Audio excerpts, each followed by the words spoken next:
सभी बुराइयों को मारना ही भजन है। सदगुरु कबीर भी तो कहते हैं, मन की तरंग मार लो बस हो गया भजन, आदत बुरी सुधार लो बस हो गया भजन। मन में जो अनेक प्रकार की तरंगें उभरते हैं, उन्हें मारो, यही भजन है। मन चाहता है बीड़ी पिए, मन चाहता है सिगरेट पियो, मन चाहता है गजा पियो, मन चाहता है दारू पियो, शराब पियो, मांस खाओ, वेश्यागमन करो, यह संसारिक आनंद लो। क्योंकि मनुष्य तन ही मिला है संसारिक सुख भोग के लिए, आनंद के लिए। यह विद्या गलत है, ऐसा चिंतन गलत है।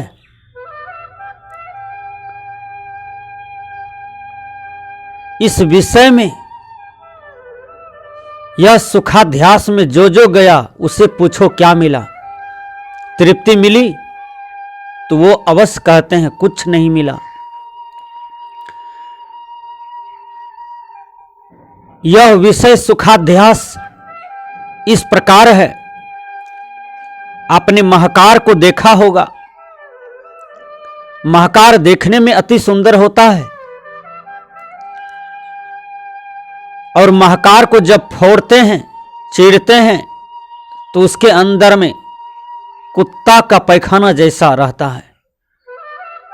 केवल ऊपर ऊपर सुंदर रहता है और भीतर कुत्ते की पैखाना के समान है।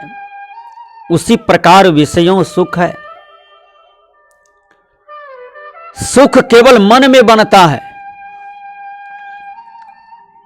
चाहे देह भोग हो कि संसार की कोई भी भोग हो, सुख केवल मन में बसता है और हाय कहीं कुछ नहीं।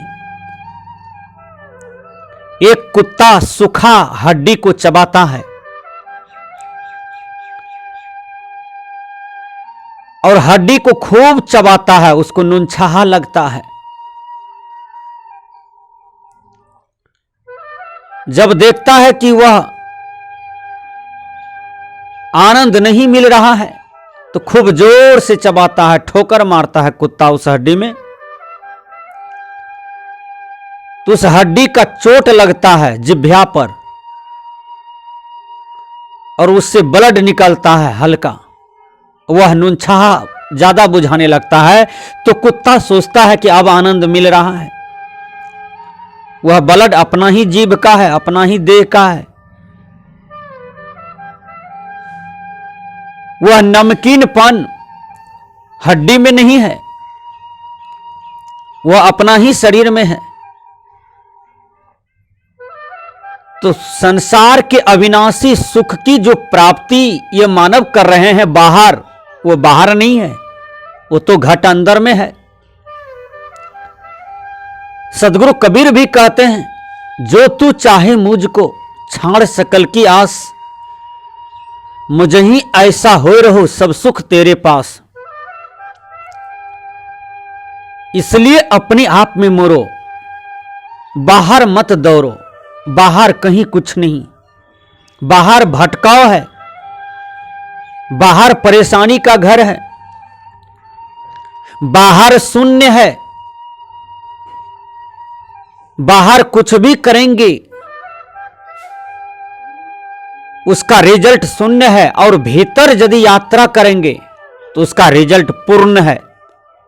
वह है आत्मस्थिति। आत्म सुख सबसे बड़ा सुख है, आत्म संतुष्टि सबसे बड़ी संतुष्टि है। अपने आप में मुड़ना परमात्मा की प्राप्ति है, अपने आप में लीन हो जाना ईश्वर प्राप्ति है। अपने को जान करके अपने में मस्त हो जाना भगवान का दर्शन हो गया, गॉड का दर्शन हो गया, खुदा का दर्शन हो गया। बाहर जितने भी बातें बताई गई है वह सब बेकार है, सब काल्पनिक है, सब चमत्कार है। गीताकार भी शरीर में ही परमात्मा को, भगवान को बताते हैं, पूर्णता को बताते हैं। रामायणकार भी तो शरीर के अंदर में ही सब चीज बताते हैं, हाय घट में सुझत नहीं। सदगुरु कबीर भी कहते हैं, मोको कहां ढूंढे बंद, मैं तो तेरे पास में। बीजक भी बता रहे हैं।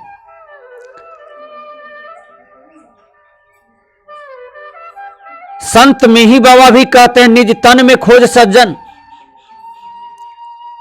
जितने भी पहुंचे हुए संत हुए, महापुरुष हुए, ऋषि मुनि हुए, सबने बाहर यात्रा से रोका, भीतर की यात्रा बोले करो। वो क्या है? अपने शरीर में मुरो, घट में मुरो, अपने आप को पहचानो, अपने आप को बुझो कि मैं कौन हूं। मैं तो आत्मा हूं। जब आत्मा हो तो शरीर का कल्याण 3 चीज से होता है, रोटी कपड़ा मकान से। रोटी कपड़ा मकान मिलते रहे तो शरीर ठीक रहेगा। और आत्मा कैसे ठीक रहेगा? आत्मा कैसे कल्याण अवस्था में जाएगा? उसके लिए है भजन और साधना, ध्यान और साधना। इसलिए गुरुवर कबीर कहते हैं, मन की तरंग मार लो, बस हो गया भजन। आदत बुरी सुधार लो, बस हो गया भजन। हम अनादि काल से अपनी आदत को बिगाड़ दिए हैं, बुराई की ओर ले जाकर के छोड़े हैं। वो क्या है? चोरी करते हैं और सोचते हैं कि बहुत धन हो जाएगा चोरी करके, धन होगा तो सम्मान मिलेगा।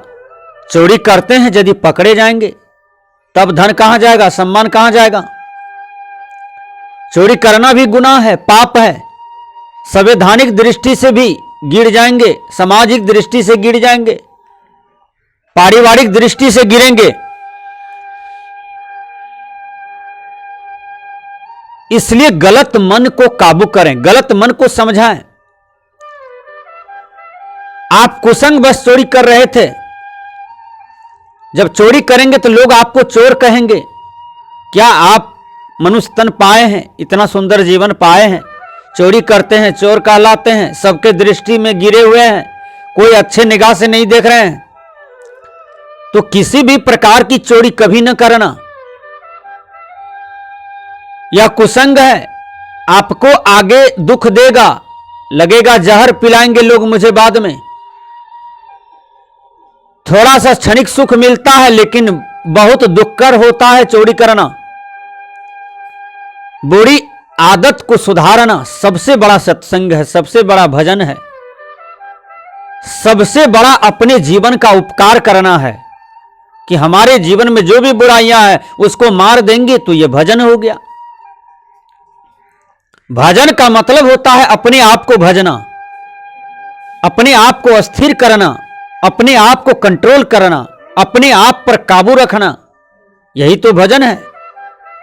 अपने जीवन का स्वामी स्वयं बने, अपने जीवन का रक्षक स्वयं बने, क्योंकि बिगाड़क भी तो आप ही है ना।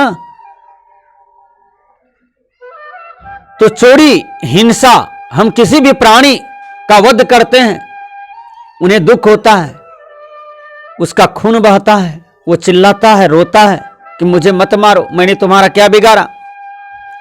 और जिभ्या स्वार्थ बस, जिभ्या स्वाद बस हम मारते हैं, खाते हैं। और जिस पशु प्राणी को हम मारते हैं, खाते हैं, उसकी भी तो जिंदगी है, उसे भी तो जीवन मिला प्रकृति में जीने के लिए। जैसा हम जीना चाहते हैं 100 बरस, 150 बरस, 200 बरस, 50 बरस स्वस्थ जीवन जीना चाहते हैं। कोई नहीं चाहता कि हमारा जीवन खत्म हो जाए, नाश हो जाए। यदि आप बीमार पड़ते हैं तो तुरंत डॉक्टर के पास भागते हैं कि मुझे बचा लीजिए, मुझे जीना है, मुझे अभी बहुत दिन रहना है। तो अपनी जिंदगी की मूल्यता कितना समझते हैं, उसी प्रकार सभी प्राणी की जिंदगी है। इसलिए किसी की जिंदगी नहीं छीनना चाहिए। हिंसा बहुत बड़ा पाप है, किसी भी प्रकार की हिंसा किसी को भी नहीं करना चाहिए।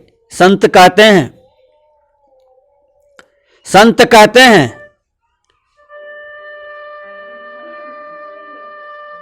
मन की तरंग मार लो बस हो गया भजन, आदत बुरी सुधार लो बस हो गया भजन। नशा भी बहुत प्रकार के होते हैं। एक धन का नशा होता है, बल का नशा होता है, रूप का नशा होता है, परिवार का नशा होता है, पद का नशा होता है। ये सब नशा में तो संसार चूरम चूर है।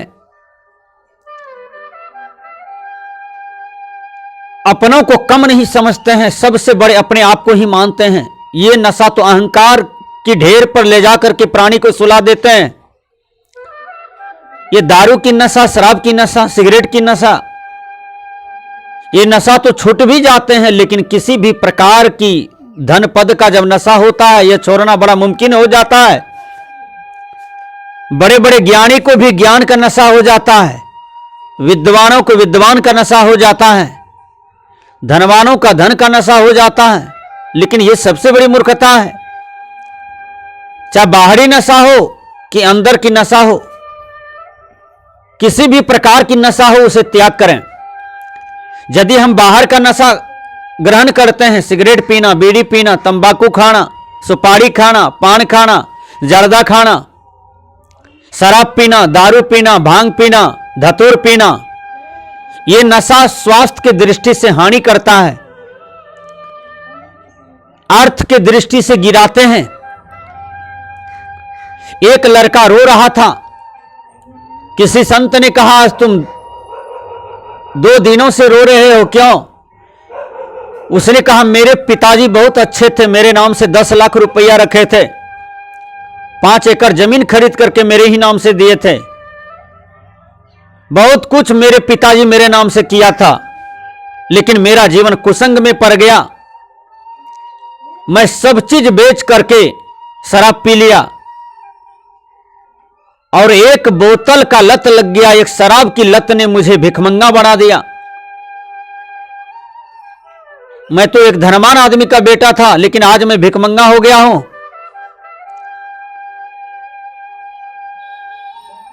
तो संत ने कहा तुम अपने जीवन को परिवर्तन चाहते हो? कहा हां महाराज चाहता हूं। कहा सारे कुसंग को त्याग करके और मेरी युक्ति के अनुसार चलो। संत ने उसे कुछ रुपये दिए, कहा चाय की दुकान करो। चाय की दुकान करवा दिया, नाश्ता जलपान की दुकान करवा दिया और उससे इनकम होने लगा। संत समय समय पर जाकर के उन्हें उपदेश देते थे, गीता की बात, बीजक की बात, रामायण की बात, वेद की बात, बाइबिल की बात, पुराण की बात, शास्त्र की बात बताते थे और उनको समझाते रहते थे। नित घर्षण लोहा जंग छूटे, नित खर्षण माया मोह टूटे। नित संतों का दर्शन से माया मोह टूटता है, ज्ञानियों का ज्ञान सुनने से माया मोह टूटता है, कुसंग भागता है। आपके जीवन में किसी भी प्रकार की दोषें आती है वो भी हटता है। साधुनम दर्शनम पुण्यम। जिस दिन संत के दर्शन हो, साधु की दर्शन हो, ज्ञानियों की दर्शन हो, वह समय, वह दिन, वह दिवस बहुत भाग का है। पुण्य पुंज बिनु मिलहिन संता। बिना पुण्य उदय के संत नहीं मिलते हैं, ज्ञानी नहीं मिलते हैं। यदि किसी को बराबर मिलता है तो अपने आप को सौभाग्यशाली समझो। तो संत इतना उपकार किए, धीरे धीरे वह लड़का पुनः पटरी पर आ गया। संसार में कोई समाज के लोग, परिवार के लोग, कुटुंब के लोग उसके जीवन को नहीं बदल पाया, लेकिन एक संत ने युक्ति से बदल दिया। संत गुरु के पास होता क्या है? केवल युक्ति होता है, ज्ञान होता है। वह युक्ति से आपके जीवन में किसी भी प्रकार की आवरण हो, किसी भी प्रकार के दुख हो, वो हटा देते हैं। इसलिए गुरुवर कबीर ने कहा मन की तरंग मार लो बस हो गया भजन, आदत बुरी सुधार लो बस हो गया भजन। झूठ बेविचार, झूठ बोलना जीवन का सबसे बड़ा अपराध है। झूठ बोलने से कई प्रकार के झगड़े होते हैं। झूठ बोलने से आदमी कायर हो जाते हैं, कामचोर हो जाते हैं। झूठ बोलने से राष्ट्रीय क्षति है, पारिवारिक क्षति है, इसलिए किसी भी प्रकार की झूठ न बोले। व्यभिचार न करें। किसी की कितनों महंगी वस्तु हो, सामान हो, वह उनका है, उसको जबरदस्ती करना, बेईमानी करना यह व्यभिचार है। किसी भी प्रकार की व्यभिचार वाला कर्म न करें। इसलिए गुरुवर कबीर कहते हैं, आदत बुरी सुधार लो, बस हो गया भजन। सारी बुराइयों को सुधार करो, यही भजन तो है। और भजन क्या होता है? काशी जाना, मथुरा जाना, बोलबम जाना, ये तो भ्रमण के लिए बना है। अयोध्या जाना, हरिद्वार जाना, गंगा स्नान जाना, शंकर भगवान के शिवालय जाना, विष्णु भगवान के मंदिर जाना, ये तो दर्शन मात्र है। सबसे बड़ा भजन है अपने जीवन की सारी बुराइयों को मार करके सत्संग में जाते रहना, ज्ञानियों के दर्शन में जाना, संत गुरुजन की सेवा करना, यह सबसे बड़ा भजन है और इसे करते रहना चाहिए।